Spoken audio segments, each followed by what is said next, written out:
While America and much of the world is determined to fight the proliferation of nuclear weapons, rogue nations like North Korea have been pumping them out. So it turns out the U.S. may actually have to alter its own plans. The Wall Street Journal reporting that the Pentagon now planning to develop a pair of new sea-based nuclear weapons to answer the escalating military threat from both Russia and China. With us now to discuss, Rebecca Grant, a former official in the Office of the Air Force Secretary and current president of Iris Independent Research, and retired U.S. Navy Captain William Parker, the COO of the East-West Institute. Captain, let me start with you. We've had this period since the end of the Cold War where we've pulled a lot of nuclear missiles off. Ours went from 31,000 to perhaps 4,000.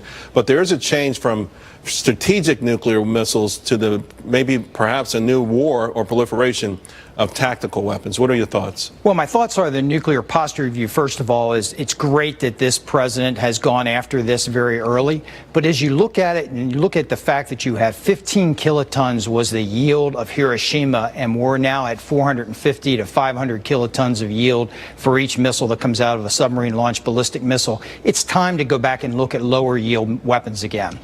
Rebecca, China, Russia, and now North Korea perhaps in the mix.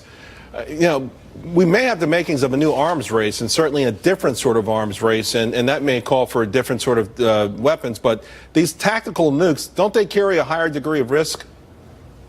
Well, the captain is right to point out that it's a new world, and the idea, Charles, actually is to strengthen deterrence. The idea behind these two specific weapons is to produce a lower yield weapon that could be used in a specific area so that a Kim Jong-un or an Iranian mullah might not be certain the U.S. wouldn't use those weapons. That's designed to strengthen deterrence by giving the president more options in a crisis. So is that going to work, though? I mean, we're dealing with folks who've never had this sort of power before, in the case of a North Korea, perhaps eventually Iran. And, the nuclear deterrent, is that going to be enough? Do we understand the leadership of these countries to be civilized enough not to ever use them themselves? I think we do understand these countries significantly, and I think when you look at the fact that strategic deterrence has to be believable, and in this particular case, a low-yield weapon may actually be more believable than the high-yield weapons we've been talking about before. Guys, I've got breaking news I'd like to get your opinions on. There's a report out tonight that says the Navy is filing negligent homicide charges against the commanders of those two ships involved in fatal collisions last year. Now, the charges will be determined whether the accuser court-martialed. We're talking the USS Fitzgerald, which collided with a commercial ship in the waters off of Japan in June.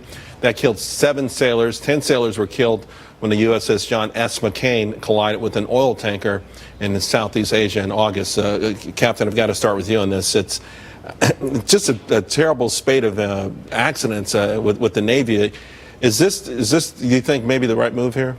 It is unfortunate, but the reality is that you have to hold commanding officers responsible for their actions. And in this particular case, it appears anyway that you had a breakdown in following the international rules of the road. And at the end of the day, that commanding officer is responsible for the safety and security of his ship. Rebecca, same question to you, but also people are wondering, how does this happen? How do you have successive events like this happen? Is there something wrong systemically with our training or with the way we're going about the job?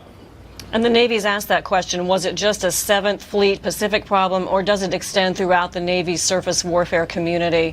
The CNO and our top admirals have been taking this very seriously. They're looking at everything from the way that they train young sailors to the manning of these ships, the systems that they use. And it also comes down to a need to enhance readiness in certain areas. They need to put command focus back on those operations and give them the training time, the personnel, and the resources to make our Navy safe. Right. And make it the top operating vehicle it should be. All right, guys, thank you both for your expertise. Let's leave it there. Now the man himself is next, Lou Dobbs.